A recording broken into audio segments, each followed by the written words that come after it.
What's up, everybody? This is your boy, Heel Carmichael, aka Thirsty Jack, and this is another installment of Embrace the Thirst podcast featuring Heel Thoughts.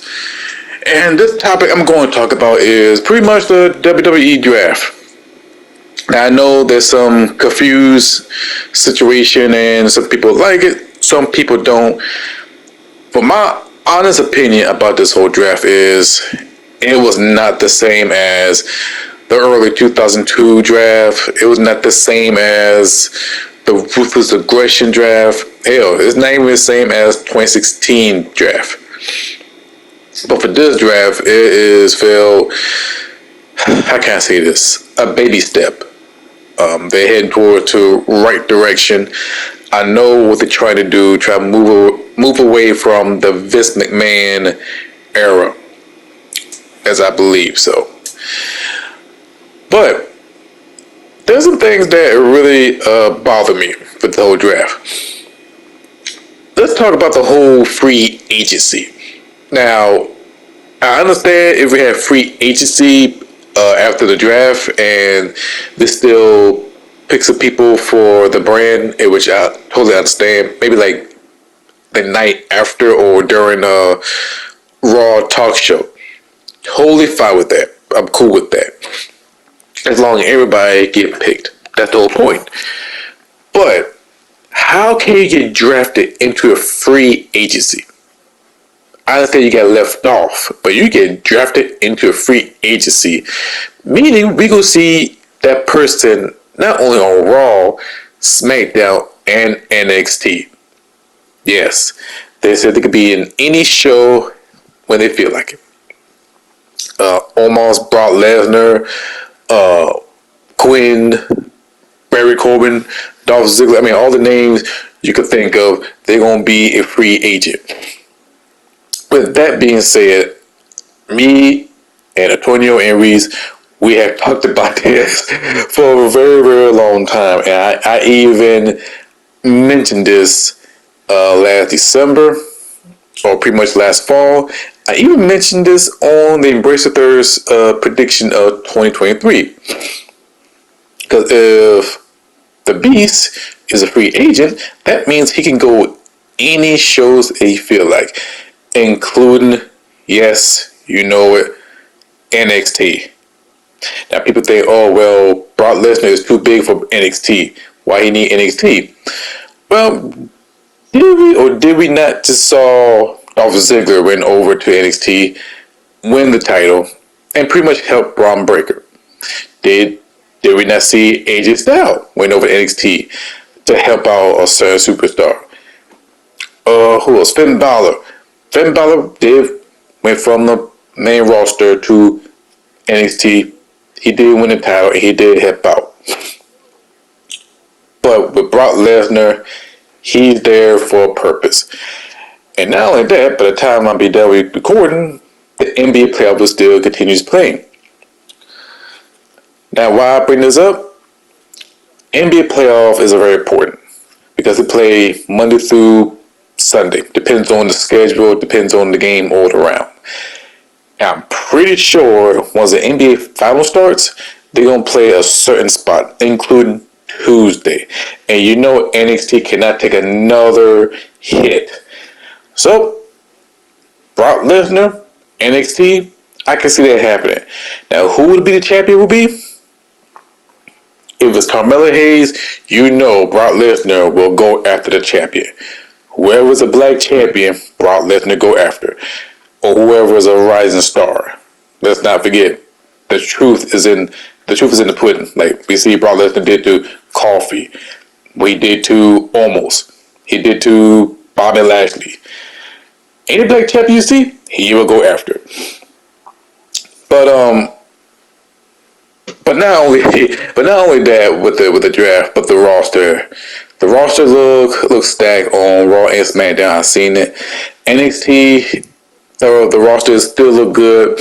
They haven't lose any momentum for the NXT roster. And I'm just happy that Nikia Lyon and Wendy Xu did not move up to the main roster. I know a lot of people be asking, okay, why you are happy to see that? Even though I did talk about Wendy Shu and the Kia line a lot, there's so many receipts of me talking about that through the Facebook Live to podcast. You see me talk about it all the time. There's no lie about it. But the reason why I didn't want them to go up to the main roster because they still got a lot of work to do. Nakia Line, she got some tools to work with. I hope she come back 100%, in which she is. I see on Instagram all the time. And Wendy Shu, I can see her improving. I can see her be a NXT women champion if they treat her right. Shawn Michaels, but I do see great things in the roster, and plus I see a lot of guys stepping up. I can see Trick Williams, my favorite dude. I love his promo. I love his match. I love his charisma. He could be a great hype man, and he could be a great wrestler. I mean, he got everything, and I can definitely can see him be a next North American champion. Once Wesley dropped the title, and I can see him, moving him up to the main event spot. So the door is wide open for anybody for the NXT Championship. Now, for the NXT Women's Championship, since we see Indy drop the title because she have a legit leg injury, they are eyeing 4 women's. Tiffany Stratus, Cora Jade, Roxanne, and who else? They got that eye on. I cannot think of the name, but they named some people. But I'm still pulling for Wendy Shu. I'm still pulling for her to win. But Nakia Line is somewhere in that spot. I think she deserved that push because the moment she stepped foot in NXT, everybody talked about her, even on social media, and she was on the TV promo right off from the rip. So if anybody deserves the push, it should be her. And the tag team division looked great. The main event looked great. Now, if we're going to talk about main event, we got to look at Raw and SmackDown, the roster. SmackDown look great. You got Grayson Waller. You have Pretty Deadly. Even though their promos kind of a little bit cringy sometimes. Those parts of the roster of the SmackDown is looking pretty good. However, for SmackDown side, there's one big major problem. Roman Reigns is still your I won't say undisputed champion, but after Night of Champion, he will be your Universal Champion. That man need to drop the belt. The moment he hit the 1,000 days, he need to drop it. Because there's a rumor, God, I hope it's just a rumor, there's some rumor that he might be safe until the next year of September.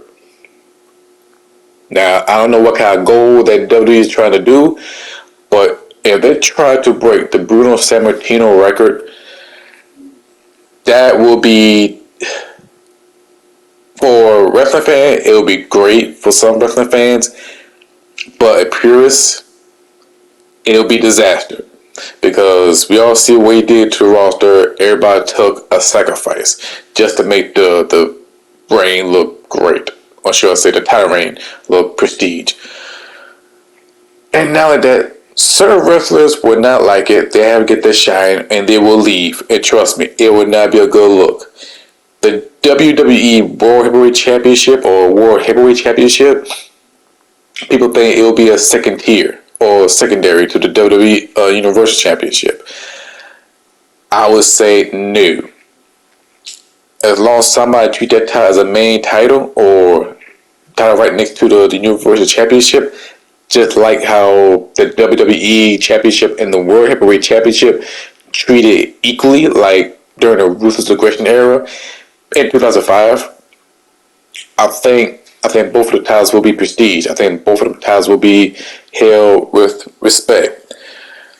But if they did the title like they did during the PG era, when CM Punk was the main guy, or the main title, and the World Heavyweight Championship was treated, to the side, then yeah, it would be a bad look, terribly. But I think the World Heavyweight Championship or the WWE Championship will go back being prestige once again once we see a new champion at Night of Champions.